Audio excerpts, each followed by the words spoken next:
Namaste, Mahodaya. Okay. Namaste.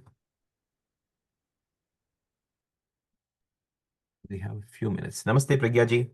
Namaste, both of you. Namaste, Parvati ji. Namaste, Vedanta ji. So we'll wait for Tanuja ji to join and our participants. Could you forward the same email, Mahodaya? Could you re-forward your invite to her? Re-forward it. Just So, try.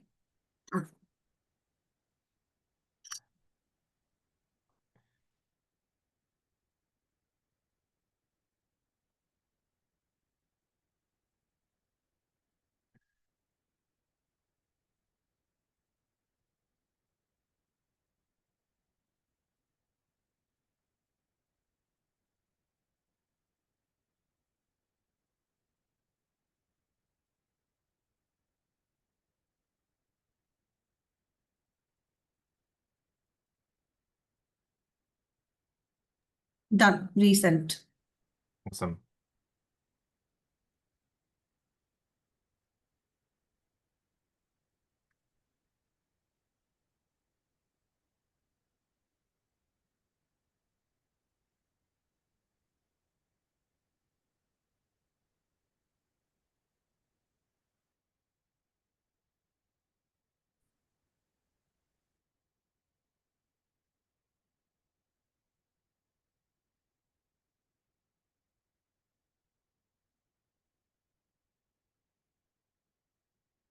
I see that we already have some participants. Yeah, we can start into 2-3 minutes. We only have about 6-7 people. Yeah.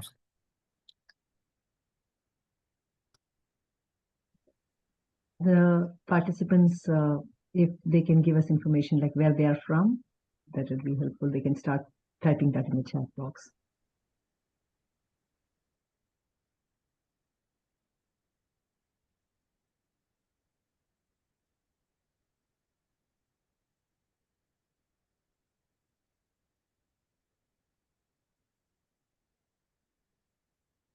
Namaste, everyone. I think we can, Tanuja ji has joined. So all our panelists are here. Namaste, everyone. My name is Pragya, and I'll be the host for today's webinar, which is about a retreat and person Sanskrit retreat that we are organizing at the HUA campus. So welcome all of you. And as Parvati ji requested, it will be great if you can just put in the chat where you coming from. So good morning, good evening, wherever your time zone is. Namaste. And before I go on to the introductions of the faculty here, Haridas ji, would you please like to start with prayer, a shloka, whatever you would want to, and then we can just start the webinar. Okay. Om Agajanana Padmarkam Gajananamaharnisham Anekadantam Bhaktanam Ekadantam Upasmahe Sharadindu Vikasi Mandasam Spuradindi Varalochana Bhiramam Aravinda Samana Sundarasyam Aravindasana Sundari Mupase Gurur Brahma Gurur Vishnur Gurur Devo Maheshwarah Guru Sakshat Param Brahma Tasmai Shri Gurave Namaha. Dhanyavad. And Namaskar, Tanuja ji. Namaste. Welcome. So I will quickly, just a quick introduction for all of you, and then we can go ahead and start the webinar. So I will begin with Parvati ji. So for the audience who do not know her, Parvati Sriram is dedicated Sanskrit faculty at HUA, and she leads the certificate program in Sanskrit proficiency, which has been renamed now, and it is called the certificate in proficiency in Sanskrit for Vedic studies. And she coordinates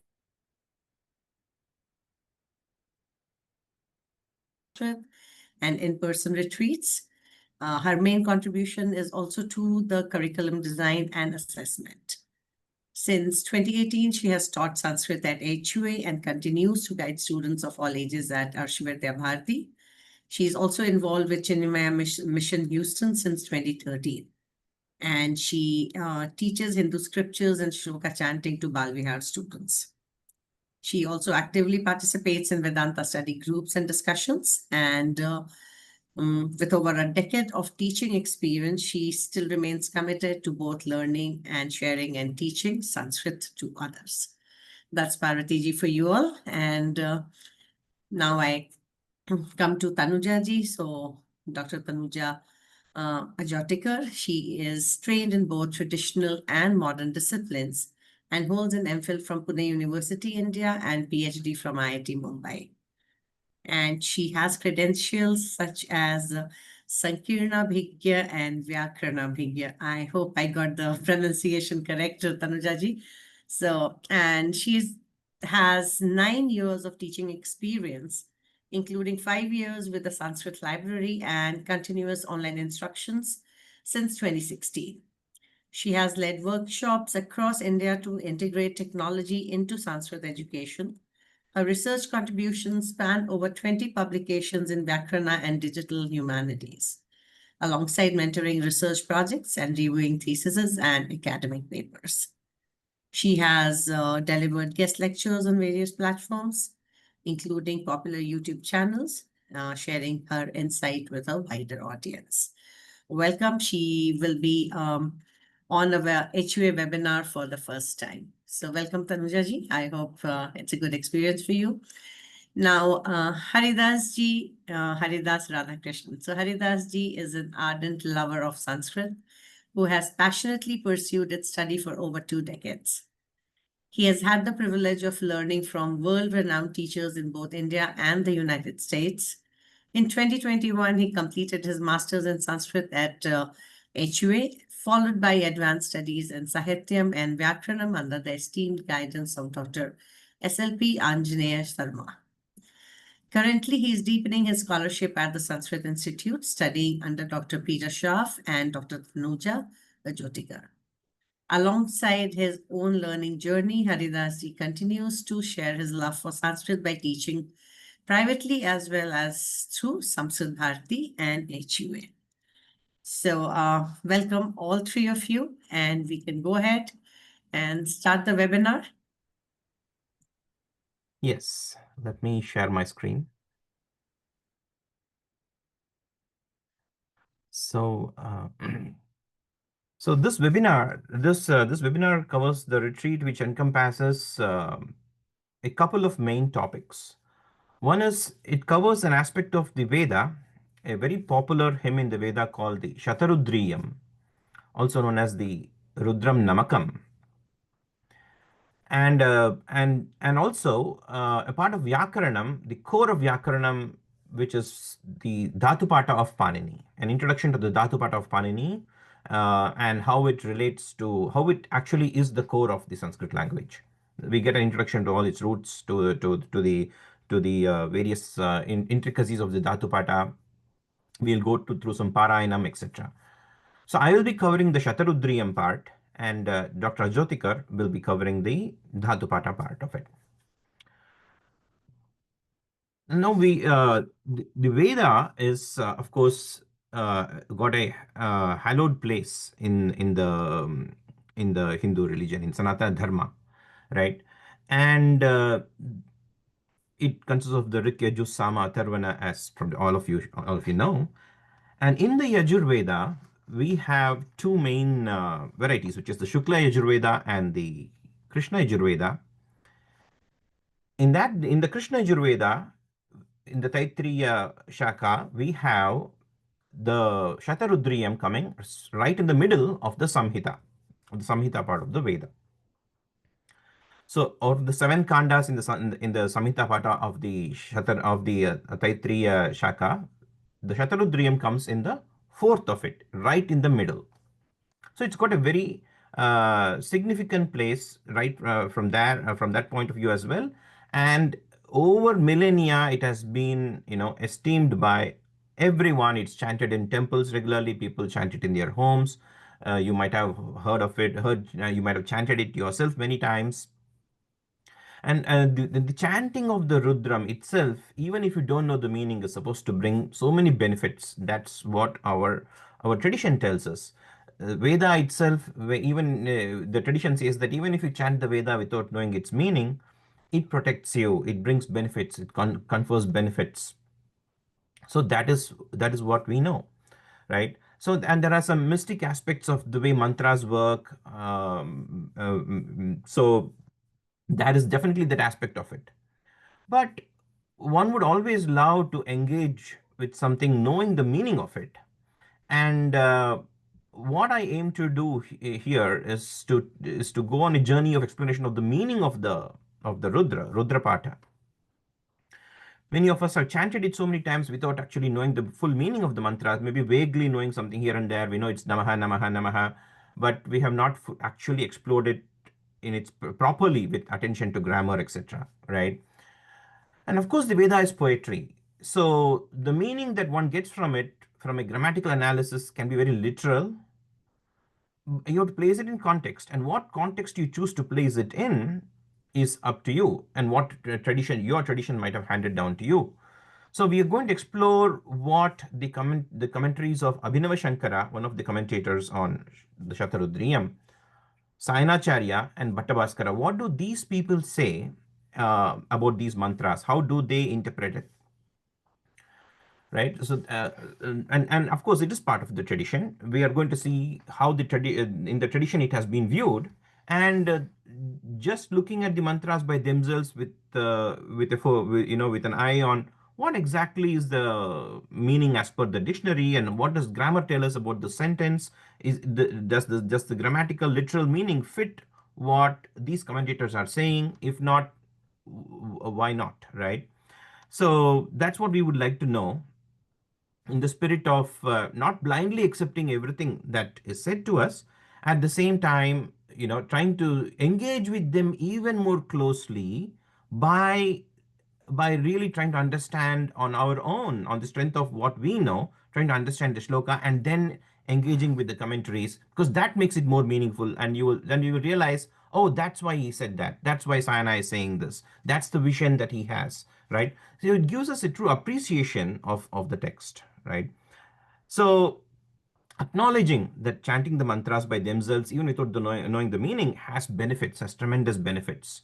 And even if you do know the meaning, because you do read commentaries in Hindi or in Telugu or in Tamil or even in English, it's one thing to read the translation. It's translations. It's another thing to actually go through word by word, understand the sentence as somebody who knows Sanskrit yourself, right? Or if you're a student of Sanskritam, you know the vibhaktis, you know how to read, you know the sentence like Ramaha Vanam Gacchati, you can understand simple Sanskritam.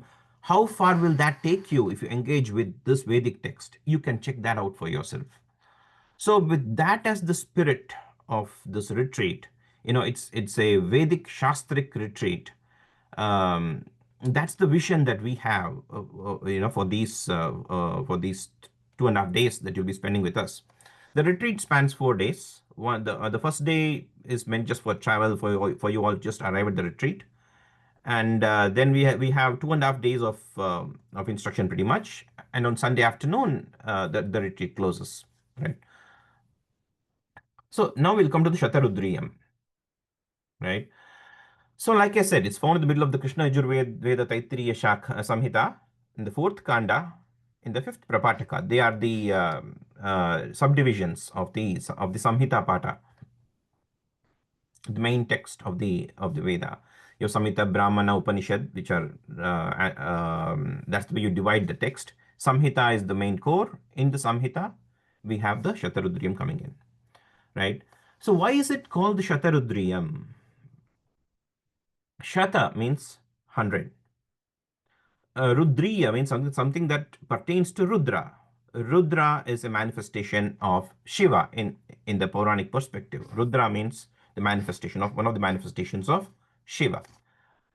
So why 100? Something that pertains to 100 Rudras, right? That's one way to look at it. The other way is, according to Sutta Samhita tells us that Shatashakha gatam sakshat Shatarudriyam uttamam Tasmat tat japamatrena sarva papaihi pramuchyate. That's a sentence from our Puranic lore. So it says that this Shatarudriyam, this Pāṭha, this Rudra Pāṭha, is found in 100 of the 101 recensions of the Yajurveda. The Yajurveda has 101 recensions, we know of that. And most of those recensions, this Shatarudriyam is found. And therefore it is called as, since it's found in 100 of the 101 recensions, it's called as the Shatarudriyam. And just by doing japa of it, repetition of it, verbal repetition of it, the human is relieved from all his sins, sarva papas. That is the mahatvam that has been told to us in the Purana. Of course, the other meaning of the word Shatarudriyam is, when you look at the Rudra Pāṭha, it's full of different names for this one infinite eternal being. Rudra is one of those names. So, Hiranyabaha Vesenanam Pataye Namo Namah. You have heard this, right? You're full of names. Namaha, Namaha to this aspect of Rudra, to that aspect of Rudra, and every aspect has a name. So there are hundreds of these names. Therefore, it's called Shatarudriyam. So hundreds of names for Rudra, right? And then how does one might think that one might have a vision of Sanatana Dharma as consisting of different gods, polytheism, so to speak, right? That's the layman in the West understands Hinduism to be a polytheistic religion, right? So if you think of Rudra as one of the gods, Vishnu as another, Ganapati as another, etc., then is that the vision with which these commentators approach it? Not at all. So if you look at what Bhattabhaskara says, one of the commentators we'll be looking at, Etani hava amritasya namadheyani. He says, these names of Rudra are the names of immortality of the eternal one. So he has got one vision, right? There's only one eternal one, and these names describe that eternal being. In the Mahabharata, in the Drona Parva, there's an explicit mention of the Shatarudriyam. So they say that Namadheyani loke asmin bahuni asya yatharthavat vedecha asya samamnatam Shatarudriyam uttamam. This great Shatarudriya has been described in the Veda with many names along in accordance with the true meaning of those names. So we have it mentioned in the Mahabharata as well. And there are two aspects to the Shatarudriyam. It is used for Upasana, which means worshipping with bhakti, right? And in japa, etc.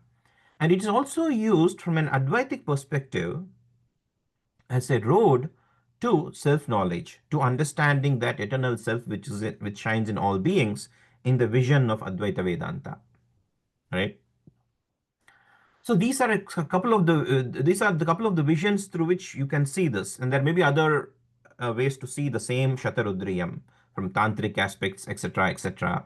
Right? And there may be varieties of the small differences within different kinds of Vedanta in the way they see it. So all those are there, but we are going to primarily look at it through the eyes of these three commentators.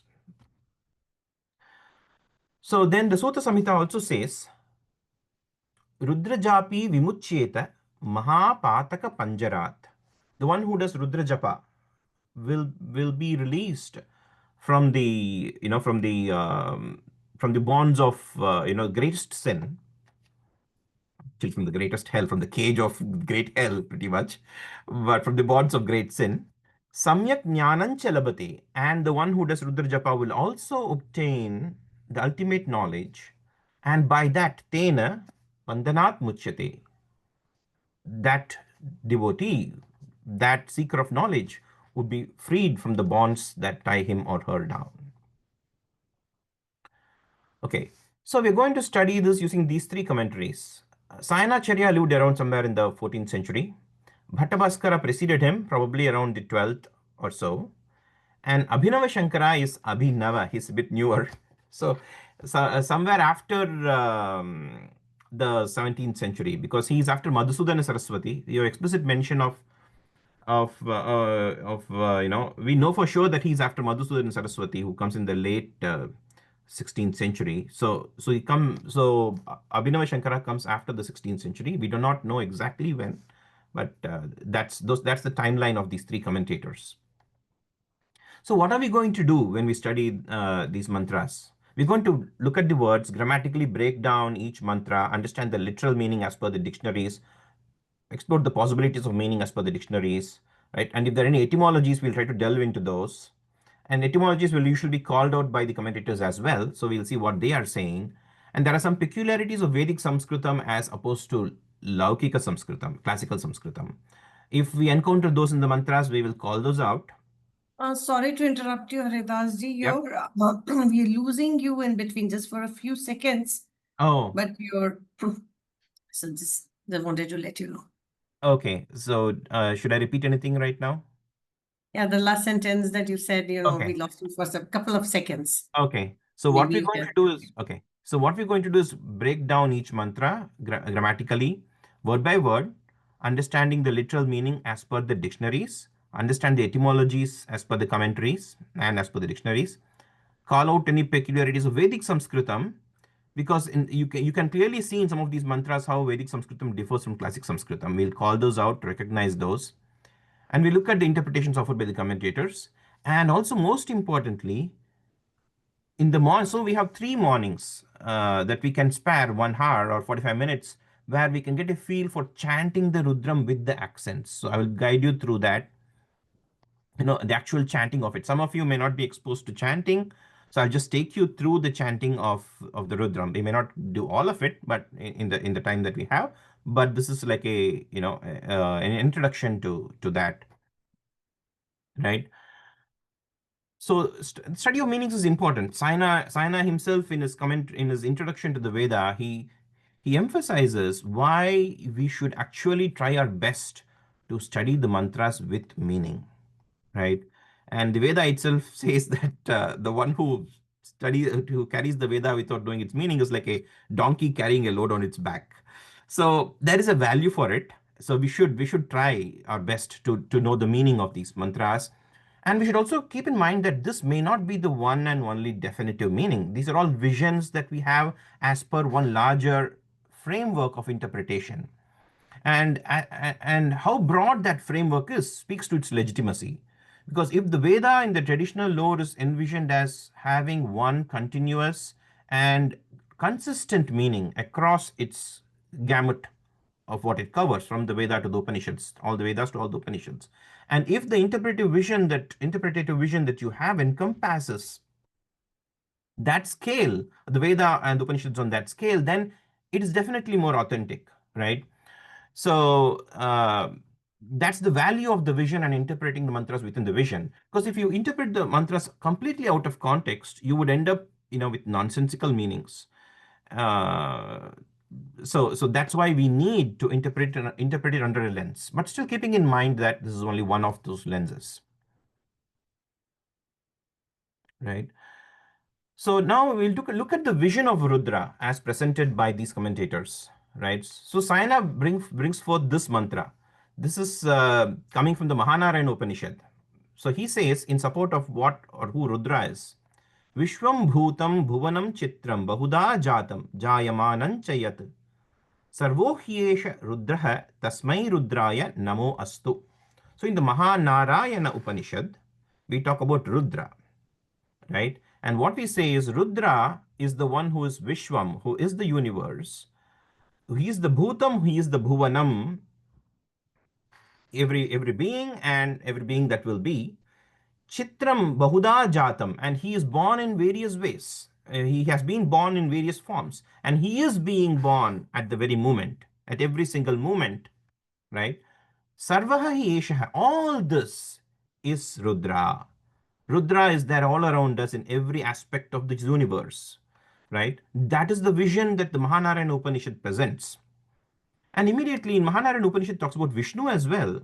And Vishnu is known for being a Jagadvyapi, pervading everything, omnipresent. The word Vishnu itself, it is adjectival in nature, just like the word Shiva or even the word Rudra.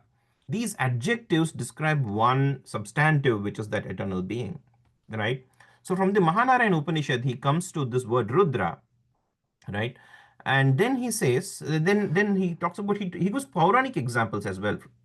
Now in the Purana, this being has been personified with various names and forms like Shiva, Vishnu, Kumara, etc. So in various stories, right, where, for example, Arjuna fights Shiva in as a Kirata. We know that from Kalidasa's, you know that probably from Kalidasa's famous Kirata Arjuniyam, as well as the stories in the Mahabharata, etc. Right? Now, is that in contradiction with this vision of one being manifesting in different forms? No. So what is the use of such personifications? I think personifications help, help us internalize this concept of the eternal being in everyone we encounter, so that we value our interactions with the human, right? So it kind of brings it down to earth. So that's how the Mahanarayan Upanishad speaks of Rudra, but the Shatarudriyam opens with the vision of an archer. An archer who has actually got his bow, bow strung and an arrow on the string, right? And presumably the arrow is aiming at us, the reader, or the one who's playing. So that's how it opens, right? And then now you see the interpretation at work. Immediately, the commentators will say that, look, this is actually the law of karma at work. So for every action that you do, there is a karmaphala, there's a result. And the dharma, the inevitable law of nature, or the inevitable law at work everywhere in the universe, is that the results of your actions do rebound to you in some shape or form. That is the karmaphala. For every karma you do, you have earned a karmaphala.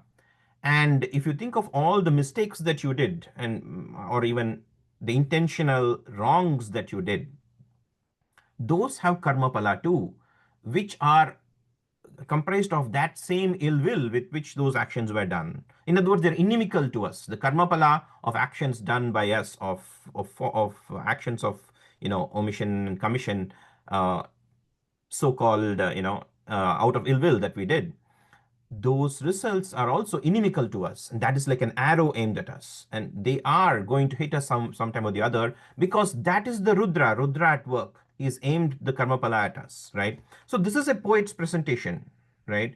Right away the Veda begins with poetry, right? Personification itself is poetry, so you need the heart of the poet to reconcile with the vision, right? So Sayanacharya says further in his commentary that Rudra takes on all the forms of the world as an actor. Rudraha hi leelaya nataha iva tattadrupam dhatte. Rudra assumes out of play, out of a spirit of play, he differentiates into various beings. Yadva tasya sarva jagadatmakatvadye yatra yathavartante tatra tatharupena रुद्रः वर्तते इति रुद्रस्य सार्वात्म्यम् अनुसन्धातुं मन्त्रैः एवम् उच्यते. In these mantras, you have a vision of, you say Rudra is in the thieves on the mountains, there is Rudra. In the leaves of grass, there is Rudra. So in all these various forms, Rudra has taken on various forms in the world, Sarva Jagadatmakatvam. And he's got Sarvatmyam. He is the one who is the inner being of all those as well, right? So this is the Upadana Karana and the Nimitta Karana both. To make us understand that tat anusandhatum evam mantrehi uchyate, it is said in the mantras like this, the description that's given in the Shatarudriyam, right? And then once again, if you look at the Rudram, one of the mantras goes like this: Girishaya cha Shipivishta cha namaha. Now this word Shipivishta has been used in the same Veda as one of the adjectives of Vishnu. It's very famous, even in Vishnu Sahasranamam, I think we see this. But right in the Rig Veda, in the Vishnu Suktam, Kimitte Vishnu Parichakshayam Bhut Prayad Vavakshe Shipivishtaha Asmi. So here Vishnu is supposed to speak, and Vishnu says, I am Shipivishtaha. I pervade the world through my rays. So the rays of Vishnu pervade the world in every aspect of the world. So Vishnu is known for being Shipivishtaha, one who has pervaded the world. That same adjective is used for Rudra here. just another pointer to how all the names of Ishvara, like starting from Durga, Lakshmi, Saraswati, all of these names are all adjectival describing that one eternal being, right? And actually, this is not such a this is known to every villager in India, because they say that Ishvara is in the stone and as well as in the blade of grass. It's not such a new vision, but somewhere the mind may get confused with the multitude of forms you see in the temples which are come in the lore. And if you don't give it a moment of thought, all it takes is a moment of thought. But if you don't give that much space, one might be under the temporary illusion that yes, actually, Shiva is different, Vishnu is different, Lakshmi is different, Parvati is different, they have a son, they have a daughter, etc., etc. But a moment of thought will immediately reveal that it is not so. This is just a poet's representation. The Puranas are pure poetry, and the temples have brought that poetry into stone, so to speak. So it's poetry in stone. But if your vision gets fossilized, so to speak, and if you're stuck at the level of stone, and if you don't penetrate into the metaphors in stone, then that'll be a tragedy, right? So the Shatarudriyam cures us of that pretty quickly. So that's what this retreat is going to be about. We're going to do some Vedic chanting in the mornings. It's voluntary. It's up to you. But if I would suggest you to partake of that. I'll go through. For example, if you look at how the Veda is taught today, right? Let me see. Did I write that down? Yeah. Yeah. So the Veda, when it's taught, let me put it here. So if, it's got two couple of things. The Samhita Pāṭha, which is what you're seeing in the Sayana Bhashyam here, in the text of the Veda with the Sayana Bhashyam. The first two lines in bold are Samhita Pāṭha. Then every word is broken down as Pada Pāṭha. And you see accent marks here. We'll go through these, Pada and Samhita. And I can give you a taste of Krama and Gana as well. Krama and Gana are two other methods of learning the Veda, where instead of saying the words in sequence as they appear in the sentence, like here you have 1, 2, 3, 4 words, the first 4 words, for example. Now in what you might do is you would say the first word 1, 2, then again say 2 and 1, and then you say 1, 2, 3, 3, 2, 1, 1, 2. So you make one set of repetitive word forms with the first 3 words, and then you do that with the next 3, and you do that with the next 3. Why do you do this? It's pedagogical. It's also error correction at work.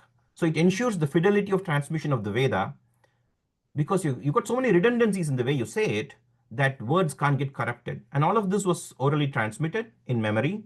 So this is how it was taught. So we can explore the various methods in which it was taught in the chanting class and give you a flavor of how to chant Pada, how it differs from Krama, how Samhita goes, right? So that's what we'll explore in the chanting. Yeah, that's my talk on the Rudram. And I'll hand it over to Tanuja ji to talk about Vyakaranam and Dhatu Pāṭha. You can share your screen, Tanuja Modi. Yes, thank you so much, Haridas ji. Very elaborate introduction to your course. I'm a very simple teacher. My presentation is very simple so that my students should not be, uh, you know, I will give a very simple outline which might be uploaded on the website. The basic thing is my course or my contribution to the retreat is titled Dhatu Parayana.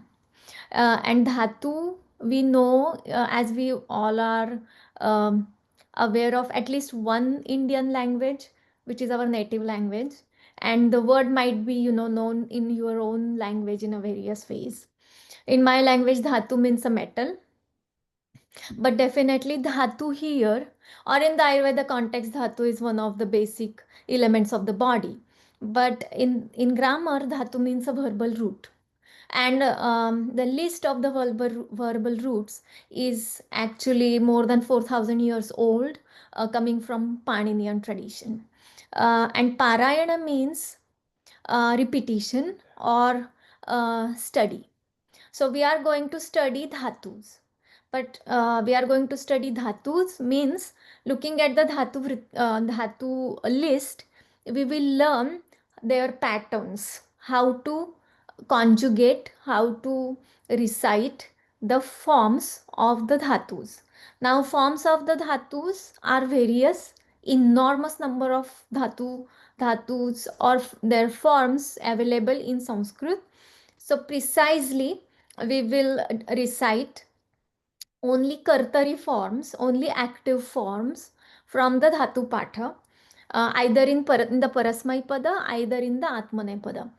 I don't know how many of you are, very much familiar with Sanskrit and its grammar, but I assume that some familiarity will be there in the workshop, and on that basis, I'm using certain terms.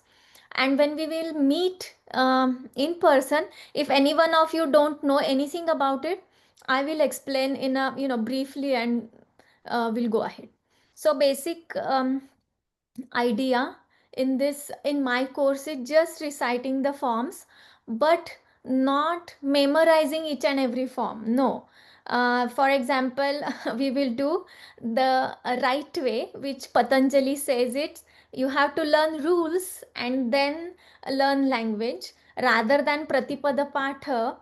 He tells us the story of Indra and Brahma, and they did the Pratipada Pāṭha Nantam Jagama. They never ended their studies. So the simple thing I will introduce is some rules, we can call it, or some tricks, we can call it, to learn the forms, so that your brain will learn how to form a particular dhatu form. You don't have to store all those thousands forms in your brain. Your brain will learn certain patterns, and then you will be able to generate those forms. So basic what the recitation of dhatu rupas is a traditional method in order to understand the patterns of various forms of dhatus in all lakaras. Lakaras means la affixes, which are 10 in classical language, one extra in Vedic, that is late. Just by looking at the Dhatu Pāṭha, the list of the Dhatus is called Dhatu Pāṭha, traditional list of all the Dhatus. And interestingly, this Dhatu Pāṭha is not just the Dhatus like we look into the dictionary. It comes with its own technicalities.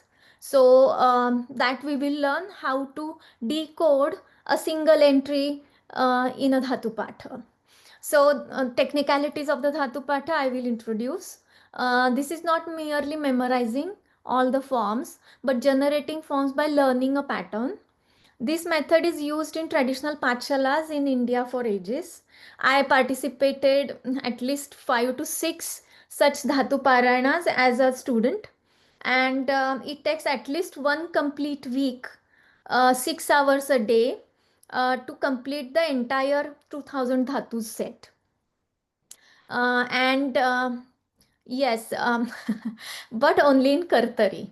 We did Karmani also, but Karmani wasn't very interesting because the pattern doesn't change. This method is used in all the pathshalas. I already said that. Here in this workshop, we reintroduce the same method to the participants pertaining to active forms only. Or in other words, we will generate only active forms by looking at the Dhatu Pāṭha and observing various patterns. This activity will enhance students' skill to read, write, and speak Sanskrit with utmost ease. So, for example, if you go to any camp of the Sanskrita Bharati, it's a good, Sanskrita Bharati's efforts are good to popularize Sanskrit, but they do teach you to use only participles when it comes to past tense.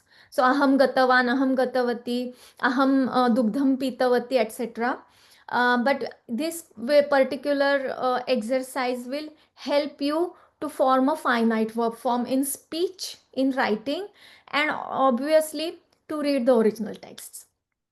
So there are, in short, Dhatu Pāṭha is a list, but where it is available, there are special commentaries on the Dhatu Pāṭha. So the oldest available, I would say, is as a separate Dhatu Vritti is the Kshira Tarangini, which is 11th century. And then we have Dhatu Pradipa, approximately 12th century. Then the Madhavya Dhatu Vritti. Madhavya Dhatu Vritti is the, I would say, the most popular Dhatu Vritti among Paniniyas. That for that say. And then Siddhanta Kaumudi, Prakriya Kaumudi, they also, list their own dhatus, but within their, composition of the commentary, not a separate text as such. Then post-Paninian grammars also have Katantra, Chandra, Jainendra, Shakatayana, Kavikalpadruma, Haima. All the Dhatu Pathas lists are available. They all mostly follow Panini's, a list. So definitely we should learn Panini so that, we can learn other post-Paninian Dhatu Pathas also. The idea here is also to introduce how the dynamics of a meaning of a verb works. That if I say karoti gachati, what exact meaning I understand? Why do I say that gachati means he goes? It's just because your teacher tells you? No, it has it has some logic. Ti pratyaya, for example, Panini says it is termed prathama purusha. It is ekavachana. It has what we say present tense, that is lat, vartamana kala. So all the and plus either this finite verb form, especially the ti or te in Atmanepada, it expresses one karaka at a time, either kartru, the agent, or the karman, the direct object. So finite verb form means a form in either a tense or a mood will always be kartari or karmani. And that is how whenever we use a parasmay pada form, the whole sentence becomes a kartari sentence and the karta, agrees with it. So Ramaha Gramam Gachati, the karta agrees with Vachana and the Purusha. So this is very important to understand the sentence structure in Sanskrit. So this Dhatu Parayana, I am so sure you will definitely understand what a particular kartari a finite verb form means. Okay. Then the schedule would be the intro class. I will try to introduce you the concept of kriya, action, as discussed in the Paninian tradition. What is a dhatu? What is a dhatu patha? Then I will introduce the main three dhatu patha vrittis. Already the names of it, but I will little bit tell about their authors and all. Then understanding peculiarities to read the entry of the dhatu patha. So you learn some equations, so you learn some science in order to crack certain formulas. Likewise, we have to learn the formulas in the dhatu patha in order to know which is a marker and which is the dhatu. Then after the introduction, I will ask everyone to give take some self-assessment, because before you do the Dhatu Parayana and after you do the Dhatu Parayana, a difference you yourself should learn about your own progress. We don't compete with each other, we compete with ourselves. So definitely before starting the camp, if you are at like 5 level, after doing the camp you should be at 10 level or whatever, that let's have a good outcome. Then we will always start with what we know already. So any one of you have already done any introductory course with the Hindu University of America, then you probably will know 10 classes. We probably will know lot, lot, vidhiling, etc. So we will start with that. But I will introduce some Paninian terminology to it, because understanding the Paninian terminology will give you a more power to read the original commentaries, to read the original Sanskrit text, because Shankaracharya never wrote his commentary for a person who is sitting in some city of the US in 2025. He wrote his own community which was scholarly. So he will not say that, okay, it is prathama ekavachanam. He will say that lati uttama purushasya ekavachanam. So, if he uses the term lati, or definitely whenever he refers to a dhatu, he refers bhavadikoyam, taudadikaha ayam. So what are these terms they are referring to? So definitely kind of an empowerment to read our own literature originally, original literature. So I will introduce those kind of technical terms related to the Paninian grammar, and especially with the dhatu. Then there are certain meanings associated with some law affixes. There are some peculiar constructions associated with the law affixes. If time permits, I can give you examples of each of them. If not, then I will just stick to the more popular one. Then the concepts like Ardhadhatuka and Sarvadhatuka you might have heard, but there are many times a lot of confusion. Without teacher's help, it is really difficult to figure out all these peculiarities. So definitely you will learn Sarvadhatuka, what is Sarvadhatuka, what is Ardhadhatuka very clearly. And then the division is dhatus are which take idagama, which don't take idagama, how that dynamics works, that I will introduce. And then there will be practical session that participants will recite the forms of the given verbs. After a couple of sessions solely devoted to recitation, these will be combined with the sessions of literature reading. But at that time, we were discussing of 3 days of a workshop, but now I think 2.5 days. So definitely when we will read Rudra, we will try to combine certain aspects of Dhatu Parayana with the literature reading.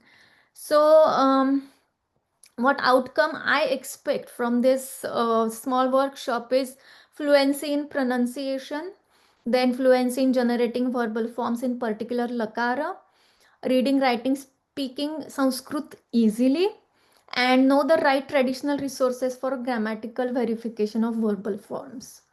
So that is my introduction to the course. If you have any question, please ask. Thank you.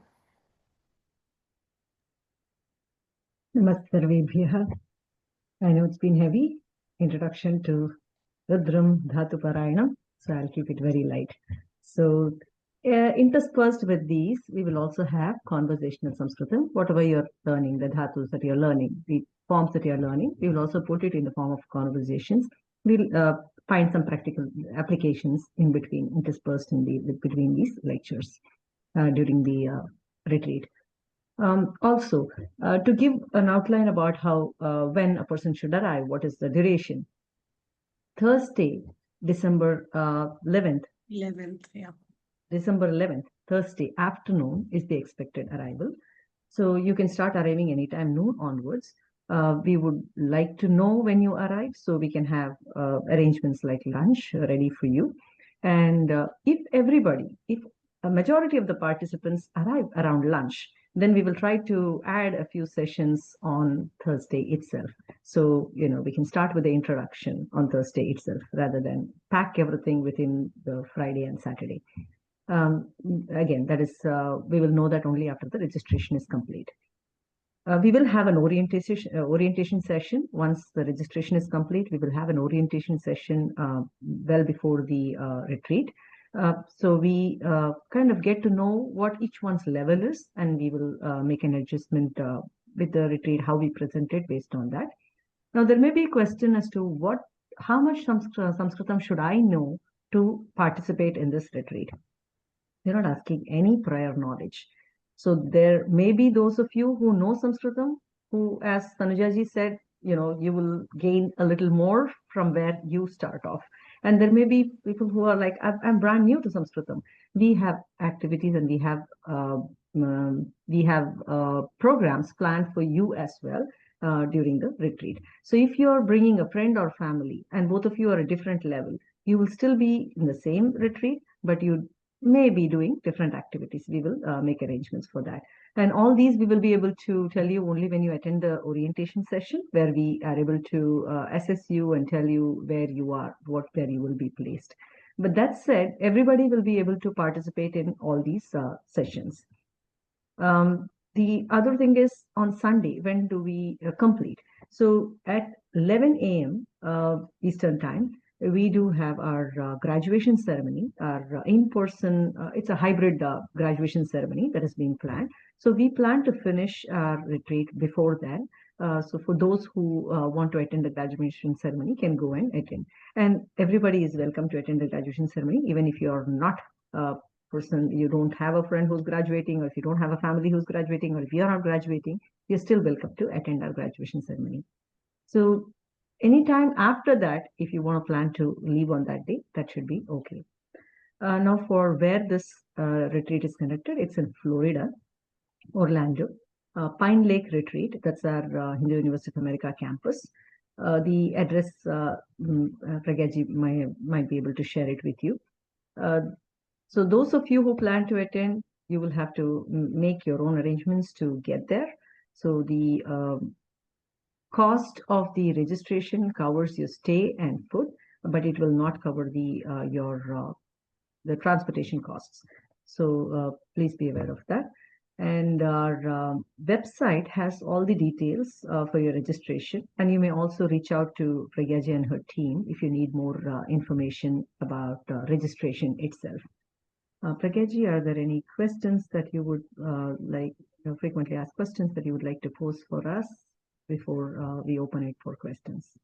Yeah, the most important questions people usually ask is, especially in a linguistic or a language-related retreat, is how prepared I am or I need to be. So you've already answered that. Another thing, if they are like, as you said, that even if, teenagers or say about 12, 13-year-old participants or children of someone who's participating comes.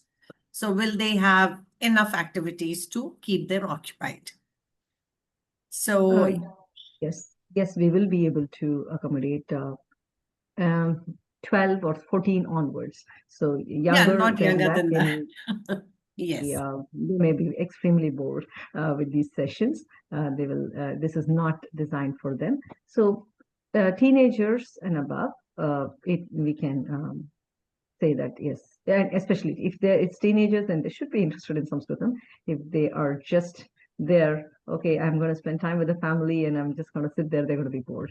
So if they are interested in Sanskritam, that would be really helpful. They will gain a lot. Okay. This retreat. And another thing, we should address that also. We're having another retreat at the same time. That's an astronomy retreat. But students will be able to participate in any one.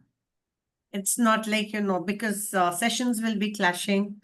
And so, if you're coming for Sanskrit, your family members, if interested, can go for astronomy, or if astronomy students and their family members can come join the Sanskrit retreat. But one student will be able to join only one retreat for, the entire experience to be felt and maximum, optimum results that you, I'm sorry, expect out of a retreat or an immersive retreat, I would say, as Haridas ji said that it would be immersive with all the chanting and everything.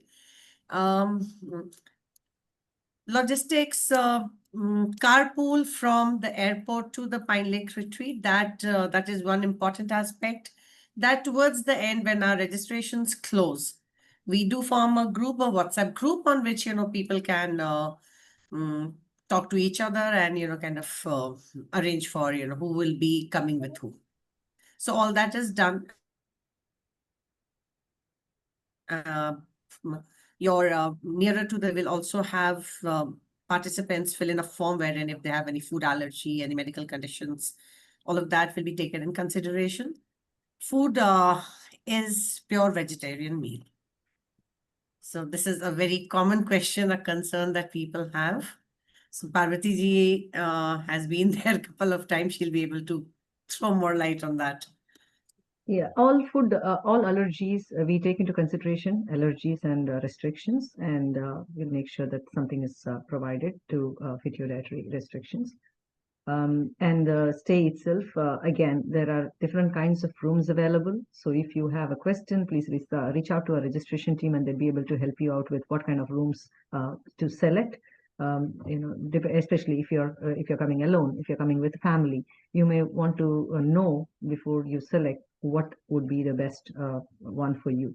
So our team will be able to guide you with respect to that.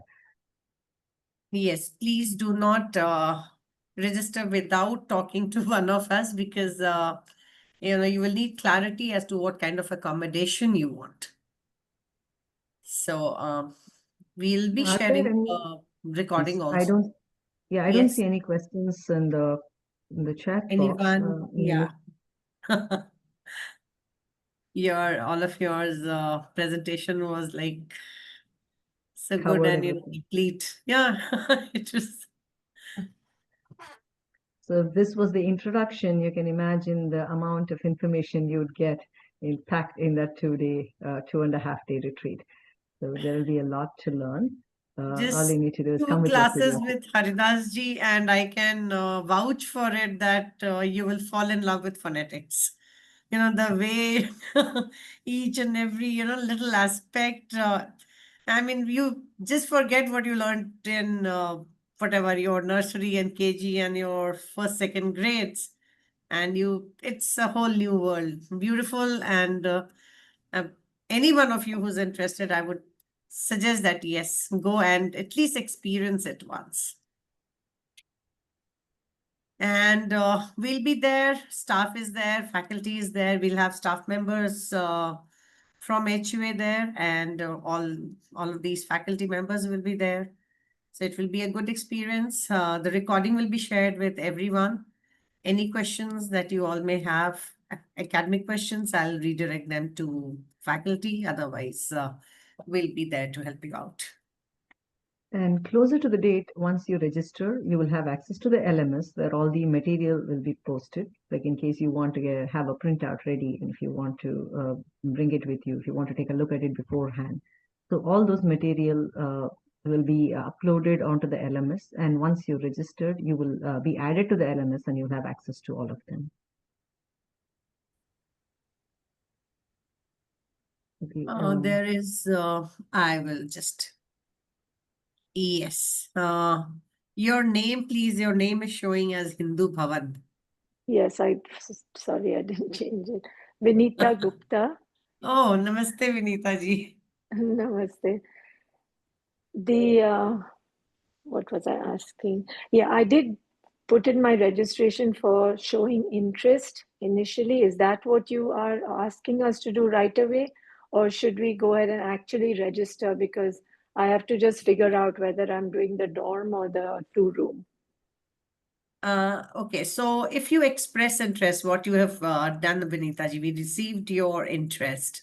Yes. So what that allows the admission team to do is it will reach out to you. You can have a conversation, you can then ask like you want a dorm, you want a independent room and everything, right? Any other question that you may have. So it's suggested that you fill in the interest form. That would be good. You are most welcome to go ahead. If you have no queries, you can just go ahead and register. I have shared the link in the chat. I'll also be sharing the recording and the link once the recording is uploaded, maybe within 24-48 hours. Okay, that sounds good. Everyone to register at the earliest. This gives us, this can Yes. help us plan this orientation earlier rather than later. If we have the orientation earlier, all of you are better prepared when you come to the retreat itself.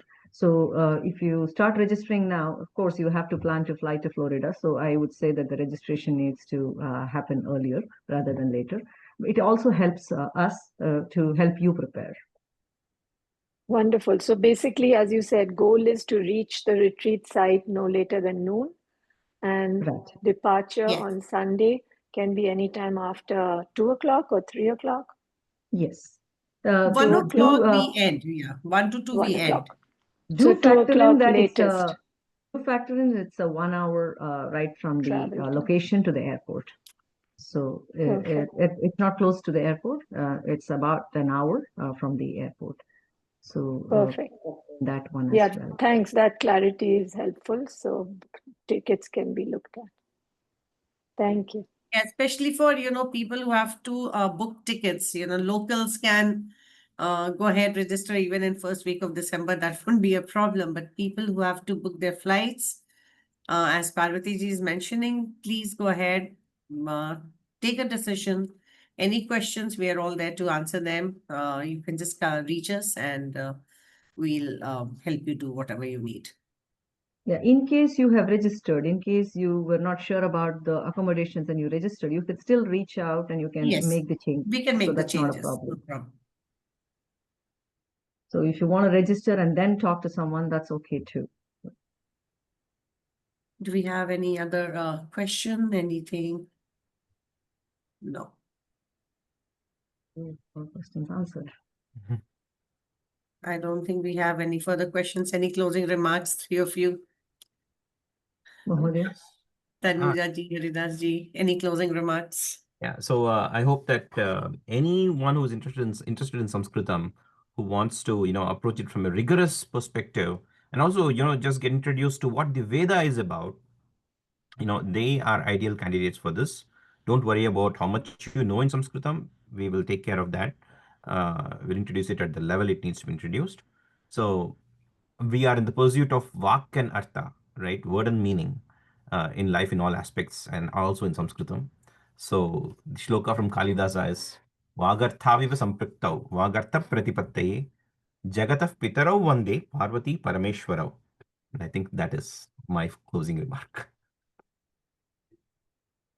I just want to thank and definitely I would say that learning Sanskrit will also enhance understanding your own language. So definitely who are language lovers, love their own native language, love their own native culture, please join us. For all of you who are curious about Sanskritam, about the Vedas, about what's there in our scriptures, this could be your beginning. This would kind of be the gateway where you get to take a glimpse at what's there, what's available, and then even make your decision whether you want to go ahead. Are you interested enough? This could be the stepping stone there. So hope to see most of you there at the retreat. Thank you, all of you, and we will close on this note. Thank you very much, all of you, for taking out time on a Saturday morning for being here with us. And we'll definitely like to see you all at the retreat.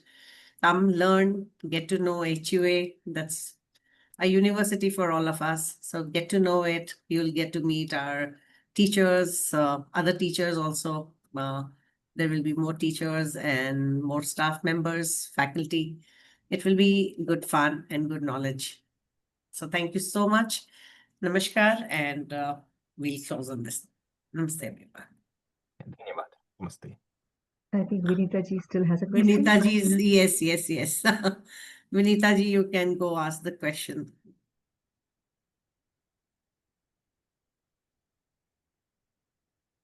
I unmuted you, Vinita ji. You can ask the question. Oh. You mentioned there was another retreat occurring simultaneously. Which one was that? Astronomy. Astronomy. Okay. Thank you so much. So that information is if your family doesn't want to do Sanskritam and you want to come together as a family, yes, astronomy is something they may be interested in. Yes, I was just considering. My husband is just starting with Hindu studies. He's taking his first orientation course. So we are hoping for... Bring him there, Vinita ji. He'll like it. Your son will also like it. And we can talk about it. Yeah? Yeah, we have done this before. Yeah. We have done this last December and it worked out very well for many families. It did. So I was mentioning to Pragnya ji, right? Yeah. Sudhaji, Pragnya ji. Yeah, I was mentioning to her, I said, if we use the larger accommodation for 3 of us, but they will obviously go for golf. They're not going to be with us with Sanskrit programs. But we'll see. I have to see how that works out. Sure. I'll get in touch with you, Vinita ji. Thank you so much. You're most welcome. Namaste, everyone. Namaskar. Namaste.